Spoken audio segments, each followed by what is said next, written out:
ನಮಸ್ಕಾರ ವೀಕ್ಷಕರೇ, ಈ ಒಂದು ಸಂಚಿಕೆಯಲ್ಲಿ ನಿಮ್ಮೆಲ್ಲರಿಗೂ ಸ್ವಾಗತ ಬಯಸ್ತಾ ಇದ್ದೀನಿ. ನಿಮಗೆ ನಾನು ಲಾಸ್ಟ್ ಟೈಮೇ ಪ್ರಾಮಿಸ್ ಮಾಡಿದ್ದೆ, ಶ್ರಾವಣ ಬಂದಿದ್ದಕ್ಕೆ ಈ ಸತಿ ಎಲ್ಲ ಹಬ್ಬದ ಊಟ ಮತ್ತು ಪ್ರಸಾದಗಳ ಒಂದು ರೆಸಿಪೀಸ್ನ ಸೀರೀಸ್ ಸ್ಟಾರ್ಟ್ ಮಾಡ್ತೀನಿ ಅಂದ್ಬಿಟ್ಟು, ಅದೇ ರೀತಿ ಈ ವಾರ ಸಹ ದೇವರಿಗೆ ನೈವೇದ್ಯವಾಗಿ ಅಥವಾ ಪ್ರಸಾದವಾಗಿ ಇಡ್ತಕ್ಕಂಥ ಒಂದು ಪುಳಿಯೋಗರೆ. ನಾರ್ಮಲ್ ಆಗಿ ಮನೇಲಿ ಮಾಡ್ತಕ್ಕಂಥ ಪುಳಿಯೋಗರೆಗಳಲ್ಲ, ಇದು ವಿಭಿನ್ನವಾದ ಒಂದು ಅದ್ಭುತವಾಗಿ ಟೇಸ್ಟ್ ಮಾಡುತ್ತೆ.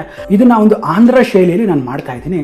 ಸೊ ಮತ್ತೆ ಇನ್ಯಾವುದೇ ತಡ ಮಾಡಿದಿರಾ, ನಡೀರಿ ಈ ಒಂದು ಅದ್ಭುತವಾದ ದೇವಸ್ಥಾನದಲ್ಲಿ ಪ್ರಸಾದ ಕೊಡ್ತಾರಲ್ಲ ಅಂತ ಒಂದು ಪುಳಿಯೋಗರೆನ ಯಾವ ರೀತಿ ಮಾಡುವ ಅನ್ನೋದನ್ನ ನೋಡುವ. ನಡಿ. ನಮಸ್ಕಾರ. ನೀವೇನಾದ್ರೂ ನಮ್ಮ ಚಾನಲ್ಗೆ ಮೊದಲನೇ ಸಲ ಬಂದಿದ್ರೆ ಮರೀದಿರಾ ನಮ್ಮ ಚಾನಲ್ನ ಸಬ್ಸ್ಕ್ರೈಬ್ ಮಾಡ್ಕೊಳ್ಳಿ. ಹಾಗೆ ಪಕ್ಕದಲ್ಲಿ ಒಂದು ಬೆಲ್ ಐಕಾನ್ ಇರುತ್ತಲ್ಲ, ಅದನ್ನ ಟಚ್ ಮಾಡಿಬಿಟ್ಟು ನೋಟಿಫಿಕೇಶನ್ಸ್ನ ಆಲ್ ಆನ್ ಮಾಡ್ಕೊಳ್ಳಿ. ಯಾಕಂದ್ರೆ ನಾನು ಪ್ರತಿ ಸಲ ಈ ತರ ಅದ್ಭುತವಾದ ಅಡುಗೆಗಳು ಮತ್ತು ಖಾದ್ಯಗಳ ಒಂದು ರೆಸಿಪಿ ವಿಡಿಯೋಸ್ನ ತಗೊಂಡು ಬರ್ತಾ ಇರ್ತೀನಿ. Thank you.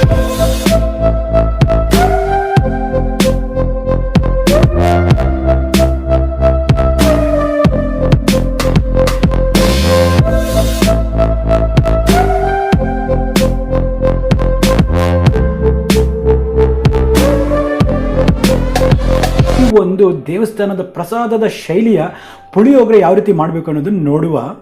ನೋಡಿ ಸ್ನೇಹಿತರೆ, ಇಲ್ಲಿ ಒಂದು ಪ್ಯಾನನ್ನು ನಾನು ಬಿಸಿ ಮಾಡೋಕ್ಕೆ ಇಟ್ಟಿದ್ದೀನಿ. ಈ ಪ್ಯಾನು ಸಹ ಚಂದ ಬಿಸಿ ಆಗಿದೆ. ಇದರಲ್ಲಿ ಈ ಒಂದು 1/4 ಟೀ ಸ್ಪೂನ್ ಅಷ್ಟು ಮೆಂತ್ಯ, ಹಾಗೆ ಒಂದು ಅರ್ಧ ಟೀ ಸ್ಪೂನ್ ಅಷ್ಟು ಸಾಸಿವೆ,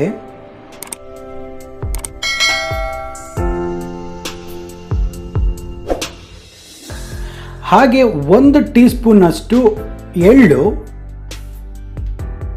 ಹಾಗೆ ಅರ್ಧ ಟೀ ಸ್ಪೂನ್ ಅಷ್ಟು ಜೀರಿಗೆ,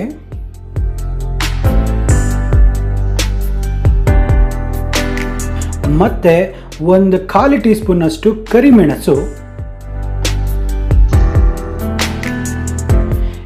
ಇವೆಲ್ಲನೂ ಚಂದ ಇದನ್ನ ಹುರ್ಕೋಬೇಕಾಗತ್ತೆ.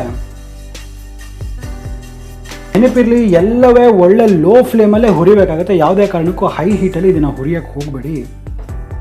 ನೋಡಿ, ಈಗ ಇದರಲ್ಲಿ 1 ಟೇಬಲ್ ಸ್ಪೂನ್ ಅಷ್ಟು ಹೋಲ್ ಧನಿಯಾನ ಹಾಕೊಳ್ತೇನೆ. ಸೊ ಈಗ ಇದನ್ನ ಸಹ ಅಷ್ಟೇ ಒಂದೊಳ್ಳೆ ಹೊಂಬಣ್ಣಕ್ಕೆ ಇದು ಸ್ವಲ್ಪ ಕ್ರಿಸ್ಪ್ ಆಗೋವರೆಗೂ ನಾವು ಇದನ್ನ ಚಂದ ಹುರಿಬೇಕಾಗುತ್ತೆ.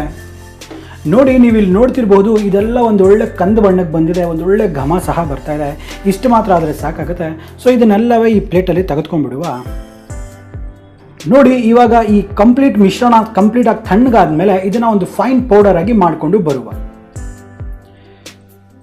ನೋಡಿ, ಈಗ ಈ ಒಂದು ಮಸಾಲೆ ಎಲ್ಲ ಚಂದ ಪುಡಿ ಆಗಿದೆ. ನೋಡಿ, ಇಷ್ಟು ಮಾತ್ರ ಪುಡಿ ಆಗಿದ್ರೆ ಸಾಕಾಗುತ್ತೆ. ಸೊ ಈಗ ಇದನ್ನ ಪಕ್ಕಕ್ಕೆ ಇಟ್ಕೊಳ್ಳುವ. ನೋಡಿ, ಇಲ್ಲಿ ಅದೇ ಪ್ಯಾನನ್ನು ನಾನು ಇಟ್ಟಿದ್ದೀನಿ. ಇದರಲ್ಲಿ 1 ನಿಂಬೆ ಹಣ್ಣು ಗಾತ್ರದ ಒಂದು ಹುಣಸೆ ಹಣ್ಣನ್ನ ನಾನು ಚೆನ್ನಾಗಿ ನೆನೆಸ್ಬಿಟ್ಟು ಕಿವುಚಿ ರಸ ಮಾಡ್ತೀನಿ. ಈ ಒಂದು ಹುಣಸೆ ಹಣ್ಣಿನ ರಸನ ಇದರಲ್ಲಿ ಹಾಕೊಳ್ತೇನೆ.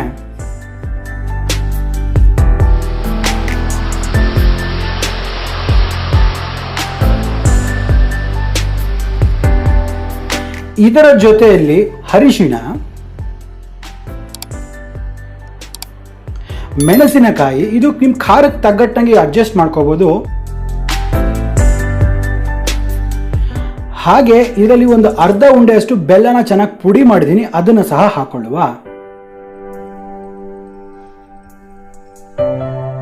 ಹಾಗೆ ಇದರಲ್ಲಿ ರುಚಿಗೆ ತಕ್ಕಷ್ಟು ಉಪ್ಪನ್ನು ಸಹ ಹಾಕೊಳ್ತಾ ಇದ್ದೀನಿ.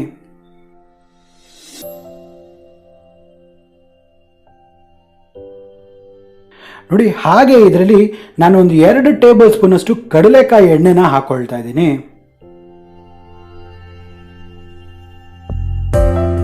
ನೋಡಿ, ಈಗ ಇದನ್ನೆಲ್ಲ ಒಂದಕ್ಕೊಂದು ಚೆನ್ನಾಗಿ ಹೊಂದ್ಕೊಳ್ಳೋ ಹಾಗೆ, ಅದೇ ರೀತಿ ಇದರಲ್ಲಿ ನೀರಿನ ಅಂಶ ಎಲ್ಲ ಹೋಗೋವರೆಗೂ ನಾವು ಇದನ್ನ ಚೆನ್ನಾಗಿ ಹುರಿಬೇಕಾಗತ್ತೆ.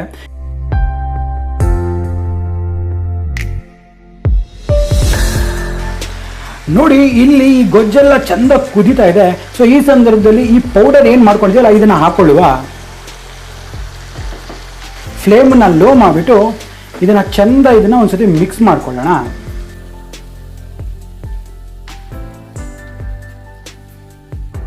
ಸೊ ಈಗ ಯಾವುದೇ ಕಾರಣಕ್ಕೂ ನೀವು ಫ್ಲೇಮನ್ನು ಆನ್ ಮಾಡಬೇಡಿ, ಇಲ್ಲ ಅಂತ ಹೇಳಿದ್ರೆ ಈ ಮಸಾಲೆಗಳೆಲ್ಲ ಸೀದೋಗ್ತಕ್ಕಂಥ ಚಾನ್ಸಸ್ ಇರುತ್ತೆ. ಅದರದ್ದೇ ಒಂದು ರೆಸಿಡ್ಯೂವಲ್ ಹೀಟಲ್ಲಿ ಇದೆಲ್ಲ ಚೆನ್ನಾಗಿ ಬೇಯೋದಕ್ಕೆ ಬಿಡುವ. ನೋಡಿ, ನೀವು ನೋಡ್ತಿರ್ಬೋದು, ಈ ಒಂದು ಪುಳಿಯೋಗರೆಗೆ ಬೇಕಾಗಿರ್ತಕ್ಕಂಥ ಗೊಜ್ಜು ಅನ್ನೋದು ರೆಡಿ ಆಗಿದೆ. ಸೊ ಈಗ ಇದನ್ನ ಪಕ್ಕಕ್ಕೆ ಇಡುವ. ನೋಡಿ, ಈಗ ಇಲ್ಲಿ ಒಂದು ಬಾಣಲೆನ ತೊಗೊಂಡಿದ್ದೀನಿ. ಸೊ ಇದರಲ್ಲಿ ಏನು ಮಾಡುವ, ಇದರಲ್ಲಿ ಒಂದು 2 ರಿಂದ 3 ಟೇಬಲ್ ಸ್ಪೂನ್ ಅಷ್ಟು ಎಣ್ಣೆನ ಹಾಕೊಳ್ಳುವ, ಅಥವಾ ಒಗ್ಗರಣೆಗೆ ನಿಮ್ಗೆ ಎಷ್ಟು ಬೇಕಾಗುತ್ತೋ ಅಷ್ಟೇ ಎಣ್ಣೆನ ಹಾಕೊಳ್ಳಿ. ನೋಡಿ, ಈಗ ಎಣ್ಣೆ ಚಂದ ಬಿಸಿ ಆಗಿದೆ. ಇದರಲ್ಲಿ ಈ ಒಂದು 2 ಟೇಬಲ್ ಸ್ಪೂನ್ ಅಷ್ಟು ಶೇಂಗಾ ಅಥವಾ ಕಡಲೆ ಬೀಜನ ಹಾಕೊಳ್ತೇನೆ. ಇದು ಒಂದು ಸ್ವಲ್ಪ ಕ್ರಿಸ್ಪ್ ಆಗೋವರೆಗೂ ನಾವು ಇದನ್ನ ಹುರಿಬೇಕಾಗತ್ತೆ. ನೋಡಿ, ಈಗ ಕಡಲೆ ಬೀಜ ಎಲ್ಲ ಸಿಡಿತಾ ಇದೆ. ಇದರಲ್ಲಿ ಮಿಕ್ಕಿರ್ತಕ್ಕಂಥ ಈ ಒಂದು ಸಾಸಿವೆನ ಹಾಕೊಳ್ತೇನೆ.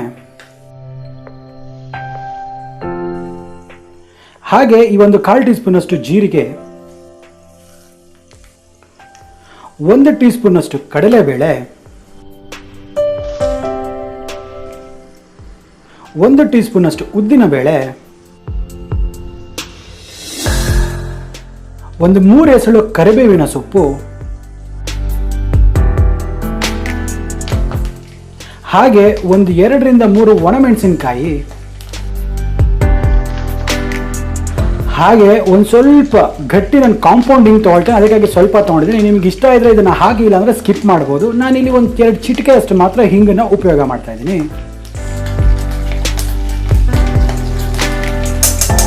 ಸೊ ಈಗ ಇದನ್ನೆಲ್ಲ ಚೆನ್ನಾಗಿ ಹುರಿಬೇಕಾಗುತ್ತೆ.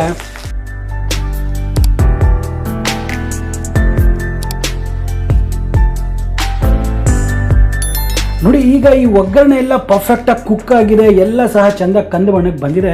ಸೊ ಈಗ ಒಗ್ಗರಣೆ ರೆಡಿ ಆಗಿದೆ ಅಂತ ಅರ್ಥ. ನೋಡಿ, ಈಗ ಏನು ಮಾಡುವ ಅಂತ ಹೇಳಿದ್ರೆ ಇದನ್ನ ಪಕ್ಕಕ್ಕೆ ಇಟ್ಕೊಳ್ಳುವ. ನೋಡಿ ಸ್ನೇಹಿತರೆ, ಇಲ್ಲಿ 1 ಕಪ್ನಷ್ಟು ನಾನು ಅನ್ನನ ಮೊದಲೇ ಬೇಯಿಸ್ಕೊಂಡಿದ್ದೀನಿ. ನೋಡಿ, ಈ ಅನ್ನ ಏನಿದೆ ಇದು ಚಂದವಾಗಿ ಬಿಡಿ ಬಿಡಿಯಾಗಿ ಈ ರೀತಿ ಆಗಿರಬೇಕು. ಸೊ ಇದನ್ನು ನಾನು ಕುಕ್ಕರಲ್ಲಿ ಕುಕ್ ಮಾಡಿಬಿಟ್ಟು ಇದನ್ನು ಈ ಥರ ಒಂದು ಪಾತ್ರೆಯಲ್ಲಿ ಹಾಕಿ 10 ನಿಮಿಷಗಳ ಕಾಲ ಇದು ತಣ್ಣಗಾಗೋದಕ್ಕೆ ಬಿಟ್ಟಿದ್ದೀನಿ. ಆಗ್ತಾನೆ ಇದು ಇಷ್ಟು ಚೆನ್ನಾಗಾಗೋದಕ್ಕೆ ಸಾಧ್ಯ ಆಗುತ್ತೆ. ಈಗ ಈ ಅನ್ನದಲ್ಲಿ ನಾವಾಗಲೇ ಏನು ಮಾಡ್ಕೊಂಡಿದ್ವಲ್ಲ, ಈ ಒಂದು ಗೊಜ್ಜಿನ ಮಿಶ್ರಣ, ಇದನ್ನೆಲ್ಲನೂ ಹಾಕೊಂಡ್ಬಿಡುವ. ನೋಡಿ, ಈಗ ಇದರಲ್ಲಿ ನಾವಾಗಲೇ ಏನು ಒಗ್ಗರಣೆ ಮಾಡ್ಕೊಂಡಿದ್ವಲ್ಲ, ಈ ಒಗ್ಗರಣೆನೂ ಸಹ ನಾನು ಸ್ವಲ್ಪ ಹಾಕ್ಕೊಳ್ತೇನೆ. ಈಗ ಇದನ್ನೆಲ್ಲವೇ ಈ ಅನ್ನದ ಜೊತೆ ಚಂದವಾಗಿ ಇದನ್ನು ಮಿಕ್ಸ್ ಮಾಡುವ.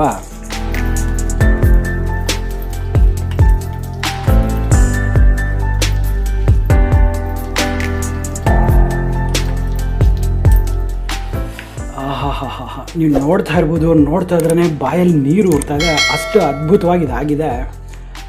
ನೋಡಿ, ಇಷ್ಟೇ ಅದ್ಭುತವಾದ ದೇವಸ್ಥಾನಗಳಲ್ಲಿ ಪ್ರಸಾದ ಕೊಡ್ತಾರಲ್ಲ ಆ ಒಂದು ಪುಳಿಯೋಗರೆ ರೆಡಿ ಇದೆ.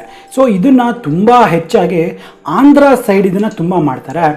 ಯಾವ ಪುಳಿಯೋಗರೆ ಅದನ್ನು ಪುಳಿಯೋಗರೆನ ಅಂತ ಅನ್ನಿಸ್ಬೋದು, ಬಟ್ ಈ ಒಂದು ಮೆಥಡಲ್ಲಿ ನೀವು ಮಾಡಿ ನೋಡಿ, ಖಂಡಿತವಾಗ್ಲೂ ತುಂಬ ಅದ್ಭುತವಾಗಿರುತ್ತೆ. ಹಾಗಾದರೆ ಈ ಒಂದು ಪುಳಿಯೋಗರೆನ ಬರ್ತಕ್ಕಂಥ ಹಬ್ಬಗಳಲ್ಲಿ ಒಂದು ಪ್ರಸಾದದ ನೈವೇದ್ಯವಾಗಿ ಮಾಡ್ತೀರಾ ತಾನೆ?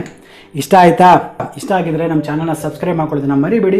ಹಾಗೆ ಪಕ್ಕದಲ್ಲಿ ಇರ್ತಕ್ಕಂಥ ಬೆಲ್ ಐಕನ್ನ ಟಚ್ ಮಾಡಿಬಿಟ್ಟು ನೋಟಿಫಿಕೇಶನ್ಸ್ನ ಆಲ್ ಮಾಡಿ, ಆಗ್ತಾನೆ ನಮ್ಮೆಲ್ಲ ಅಪ್ಡೇಟ್ಸ್ ನಿಮಗೆ ಮೊದಲನೇದಾಗಿ ಸಿಗ್ತಾ ಇರುತ್ತೆ. ಸೊ ಹಾಗಾದರೆ ನಾನು ಮುಂದಿನ ಸಂಚಿಕೆಯಲ್ಲಿ ಇನ್ನೊಂದು ಹೊಸ ವೈವಿಧ್ಯಮಯ ಅಡುಗೆಯೊಂದಿಗೆ ಈ ಮುಂದೆ ಹಾಜರಿರ್ತೀನಿ. ಅಲ್ಲಿವರೆಗೂ Deepak Kshatriya signing off and Jai Hind, Jai Karnataka. ನಮಸ್ಕಾರ. ಸಬ್ಸ್ಕ್ರೈಬ್ ಮಾಡ್ಕೊಳ್ಳೋದು ಮರಿಬೇಡಿ ಆಯಿತಾ? Thank you.